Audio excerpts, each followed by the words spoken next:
नमस्कार, स्वागत आहे आजच्या एका थ्रिलिंग एक्साइटिंग अशा मिनी व्लॉगमध्ये.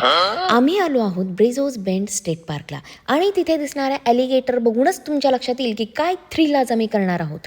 ह्युस्टनपासून 1 तासावरती हा एक पार्क आहे.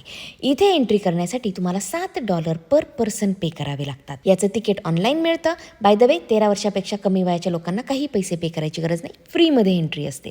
आत आल्यानंतर इथे खूप मोठी झाडं, भरपूर ग्रीनरी आणि आहेत 250 पेक्षा जास्त ॲलिगेटर्स आणि तेच आज आम्ही बघणार होतो. ते ॲलिगेटर्स असेच पार्कमध्ये फिरत असतात, असेच ते बसलेले असतात आणि तुम्ही त्यांच्या बाजूने वॉक करत जा आणि ते तुम्हाला काही करत नाहीत असं आम्हाला सांगण्यात आलं होतं. आणि हाच एक्सपिरियन्स घेण्यासाठी आम्ही इथे पोहोचलो. तर सगळ्यात पहिले गेलो व्हिजिटर सेंटरमध्ये. तिथे ॲलिगेटर्सबद्दलची तुम्हाला सगळी जनरल माहिती मिळते. मग त्यांची स्किन कशी आहे, त्यांचं स्केलेटन कसं आहे, वगैरे वगैरे वगैरे. त्या बोरिंग विषय सोडू, पण येऊयात मेन मुद्द्याकडे. तिथे होतं एक छोटंसं 8 महिन्याचं ॲलिगेटरचं बाळ.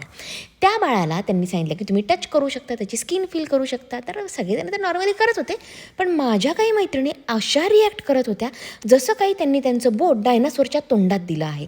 हा साहसी पराक्रम केल्यानंतर आम्ही बाहेर येऊन सगळ्यात पहिले केली पेटपूजा. तर आम्ही जेवढ्या फॅमिली तिथे गेलो होतो त्या सगळ्यांनी एक पदार्थ बनवून आणला होता. त्यामध्ये होता ढोकळा, इडली चटणी, भेळ, दहीवडे, मसाले भात आणि सँडविचेस. त्या सगळ्यांचा आस्वाद घेऊन आम्ही तिथल्या ट्रेलवरती वॉक करायला निघालो.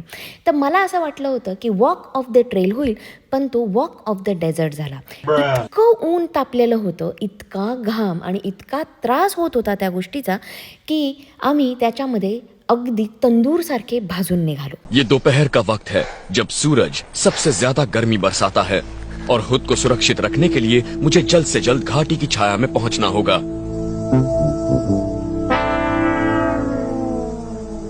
1 तास भर उन्हात वॉक केल्यानंतर आणि सूर्यदेवाकडून मिळालेल्या फ्री व्हिटॅमिन डीचा डोस घेतल्यानंतर आम्हाला फक्त 4 ॲलिगेटर्स बघायला मिळाले, जे होते पाण्याच्या आतमध्ये आणि त्यांनी फक्त त्यांचं नाक आणि डोळ्यांचं आम्हाला दर्शन दिलं. आमचा हा व्लॉग थ्रिलिंग होता वाचला, कारण की हे ॲलिगेटर पाण्याच्या बाहेरच नाही आले. त्यांनी आज शाकाहारी दिवस पाळल्याबद्दल त्यांचे आभार. सूर्याने आज आम्हाला व्हिटॅमिन डीचा फ्री डोस दिला, त्याबद्दल त्याचे आभार. आणि तुम्हीही हा व्लॉग काहीतरी एक्साइटिंग बघायला मिळणार आहे म्हणून शेवटपर्यंत बघितला, त्यामुळे तुमचेही आभार. भेटूयात लवकरच. बाय.